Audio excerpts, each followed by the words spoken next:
Forget everything you think you know about the world government's power. We've been led to believe the admirals were the final line. That's a lie. Intelligence from inside Marijua has leaked a horrifying truth. A secret unit of executioners stands above them all.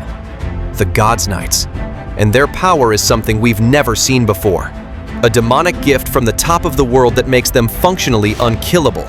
Today, we declassify the dossier and expose the terrifying truth about One Piece's real final villains.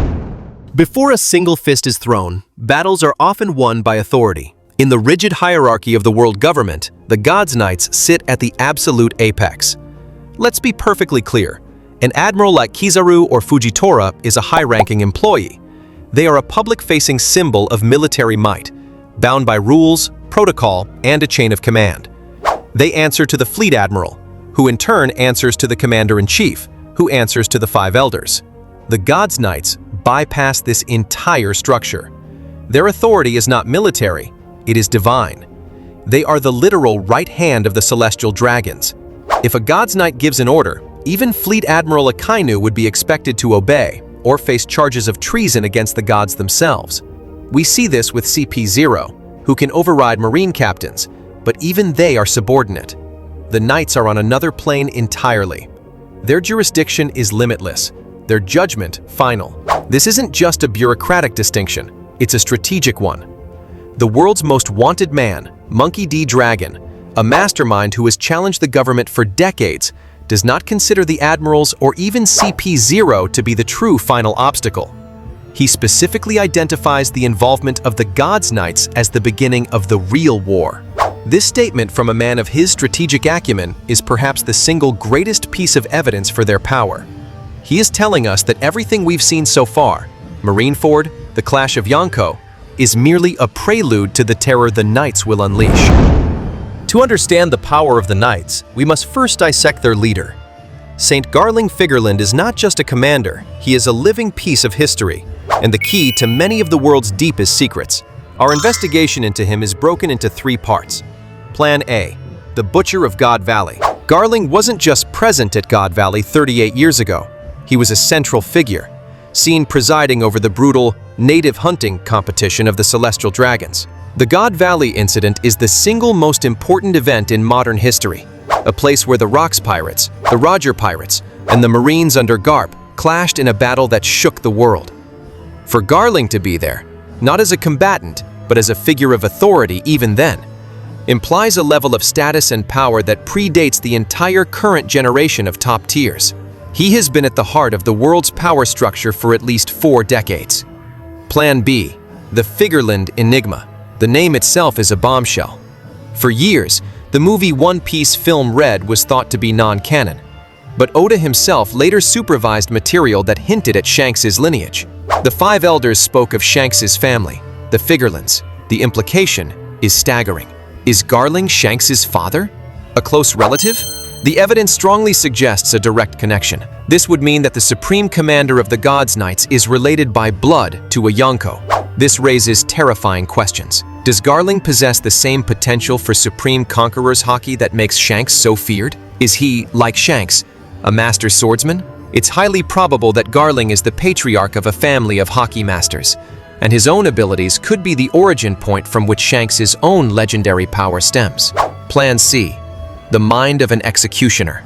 Our only glimpse into Garling's modern-day personality is his swift, merciless execution of St. Mjosgard for defending the Straw Hats. He speaks of protecting scum as a heresy. This tells us everything about his ideology. He is not a soldier fighting for justice. He is a zealot, a puritanical enforcer of a divine, prejudiced law. His power is likely not flashy or chaotic, but precise, deadly, and absolute. He is the ultimate executioner, and our analysis suggests he wields one of the 12 supreme-grade swords and possesses an advanced form of conqueror's haki that can dominate the will of even the strongest foes. While their leader is a known quantity, the other 8 knights remain shrouded in mystery. However, their silhouettes provide crucial intelligence for speculation. They are not a uniform army. They are a collection of unique specialists. One appears to be a classic, armored knight with a longsword, a potential swordsmanship rival for any master. Another is tall and slender, with what looks like a light, rapier-style sword. We see a member with prominent horns, suggesting either a unique race like an Oni or a mythical Zoan devil fruit user. There is a bulky, almost robotic-looking member, possibly an early model pacifista, or a user of cybernetic enhancements far beyond what Frankie could dream of. One knight wields a long staff, pointing towards a master of Rokushiki, or a powerful Logia user who channels their element through it. This diversity is their strength. They likely operate as a perfect team, covering every possible type of combat. They are the world government's dark mirror to a Yonko crew's commanders. Just as the Straw Hats have a swordsman, a martial artist, a sniper, and so on, the Gods Knights are a perfectly balanced team of executioners, each a master in their own right. To face them is to face an answer to every form of conventional warfare. This brings us to the final paradox: feats versus function. Admirals have feats of mass destruction. Akainu's magma can permanently alter the climate of an island. Aokiji can freeze miles of ocean for a week. Green Bull can create entire forests in an instant. This is the power of a sledgehammer, designed for large-scale warfare. It is loud, proud, and undeniable. But the Gods Knight's function is different. Their power is that of an assassin's blade, coated in an incurable poison. They don't need to sink an island. They just need to eliminate the king who rules it. Let's imagine a scenario. The world government declares a high-value revolutionary leader a threat. They send Admiral Kizaru. Kizaru would arrive as a literal flash of light, causing immense collateral damage, leveling city blocks with explosive lasers to corner his target. The mission would be a spectacle of overwhelming force. Now, imagine they send a God's Knight instead. There would be no spectacle, no warning. The knight would simply appear. Bypassing guards, nullifying defenses, they would stand before their target. The ensuing fight wouldn't level a city. It would end a life. It would be a quiet, brutally efficient execution. The knight would then vanish, leaving behind only a corpse and a legend. One is an act of war. The other is an act of God. That is the difference. So, we return to the central question one last time. Who is stronger? After this deep investigation, the verdict of this bureau is definitive and unequivocal.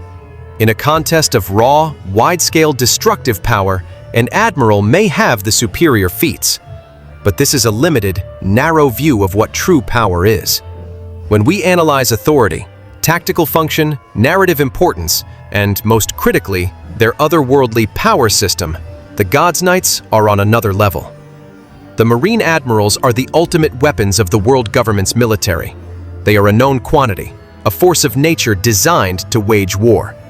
But the Gods Knights are the ultimate executors of the celestial dragon's divine will.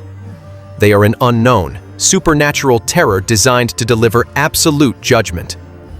Their superior authority makes them untouchable. Their unkillable nature makes them unstoppable. And their narrative placement makes them the final gatekeepers of the entire world. Official assessment. The Holy Knights of God are a fundamentally more dangerous and hierarchically superior force to the Marine Admirals. They are the true endgame. This concludes our deep dive investigation.